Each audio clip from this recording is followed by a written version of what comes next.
एक अदालत में दूध का दूध पानी का पानी। कभी ऐसा प्रपोजल किसी ने दिया नहीं। आज भी मैं कहता हूँ मैं हिंदू हूँ, मैंने हिंदुत्व कभी छोड़ा नहीं है और ना ही छोड़ूंगा। जिम्मेदार तो मतलब शिवसेना ही उद्धव ठाकरे जी और संजय राउत जी इसके लिए जिम्मेदार है। एक एक्सपेरिमेंट किया जो फेल हो गया, चलो दूसरा करते हैं। मेरे मन में जो आता है वो मैं बोल देता हूँ। ये बदली हुई मुंबई जो आज दिख रही है, 25 साल में उद्धव जी ने कुछ नहीं किया।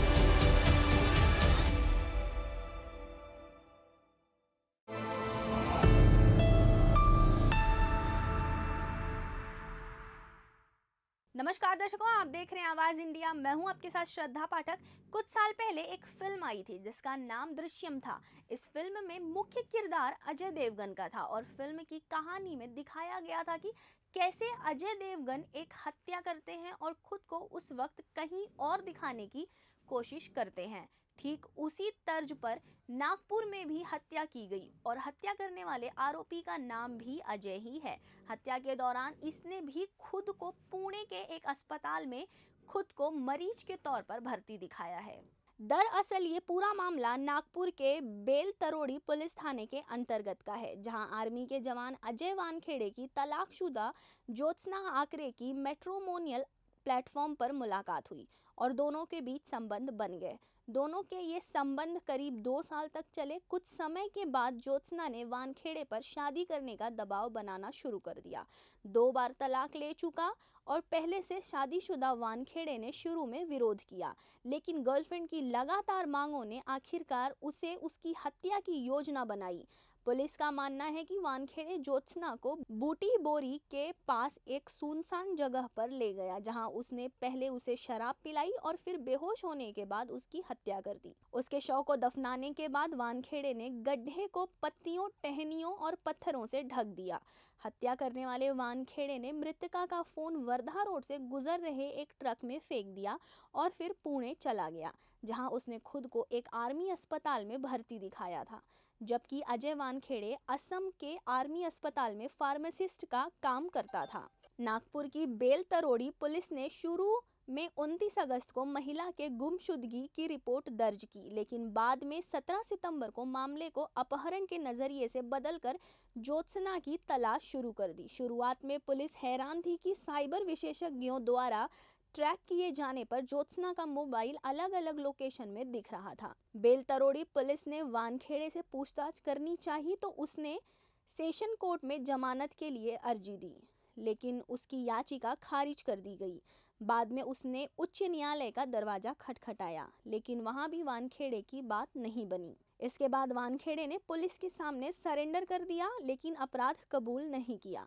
पुलिस ने जब अपने तरीके से पूछताछ की, तब अजय वानखेड़े ने पूरी कहानी बयां कर दी और किस तरह से अपनी प्रेमिका की हत्या की, साथ ही कहां दफनाया ये भी बताया। उसी के निशानदेही पर पुलिस ने ज्योत्सना का शव भी बरामद कर लिया है। फिलहाल अजय पुलिस की गिरफ्त में है।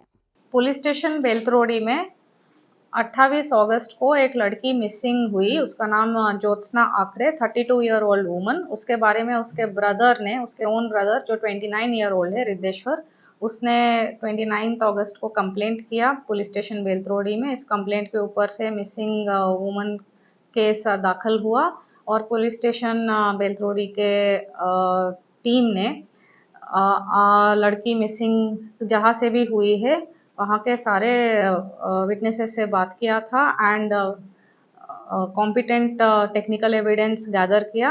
उससे एक क्लू मिला about potential suspects and around 18th of सितंबर उसके भाई ने वापस एक अर्ज दिया सस्पेक्टिंग दैट हमारे बहन के साथ शायद कुछ ग्रीवस हार्म हुआ है एंड वो हमारे जो तब तक का इन्वेस्टिगेशन से मैच हो रहा था।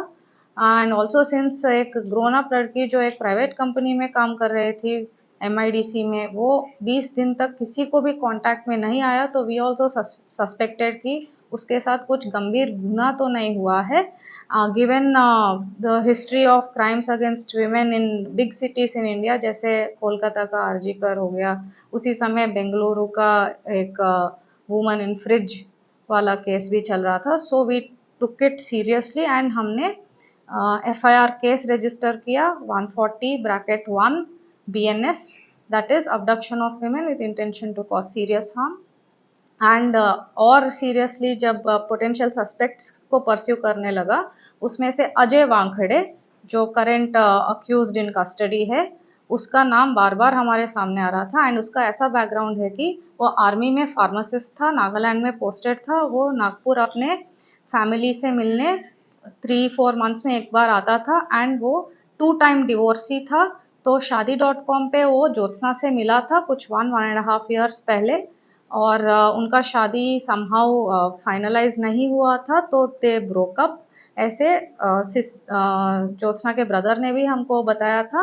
एंड उसका उस समय एज ऑफ 19 सितंबर करंट स्टेटस ऐसा था कि being a severe patient of uncontrollable type 1 diabetes, वो पुणे का आर्मी हॉस्पिटल में एडमिटेड था। उसके वजह से उस पर और थोड़ा संशय बढ़ा कि कहीं वो फेक रीजंस के वजह से आर्मी हॉस्पिटल में दाखिल नहीं हुआ।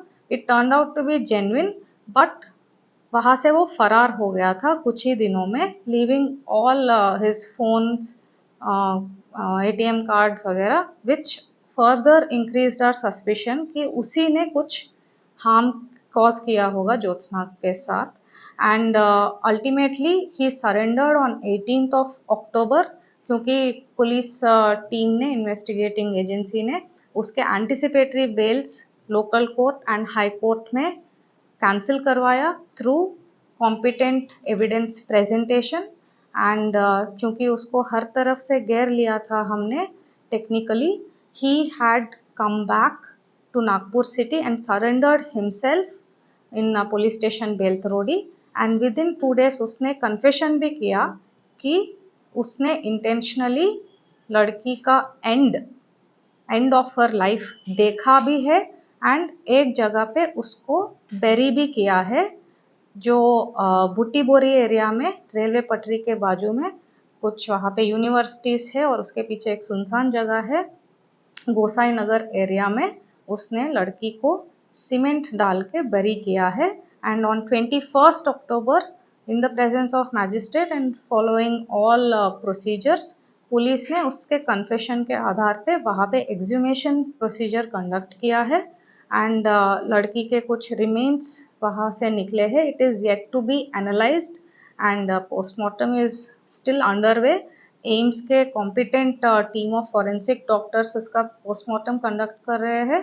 And we are hopeful that सारा evidence is competently collected and presented in our case, जिसमें और 50 days बाकी है, so that this accused जिसने इतना हीनस क्राइम किया है, a crime against a woman and families related to women, ऐसे क्राइम्स जब होते हैं डर जाते हैं अपने बच्चों को बाहर भेजने के लिए घरों से, फॉर पढ़ाई, for employment. So thanks to our Zone 4 में police station Beltarodi and Nagpur city police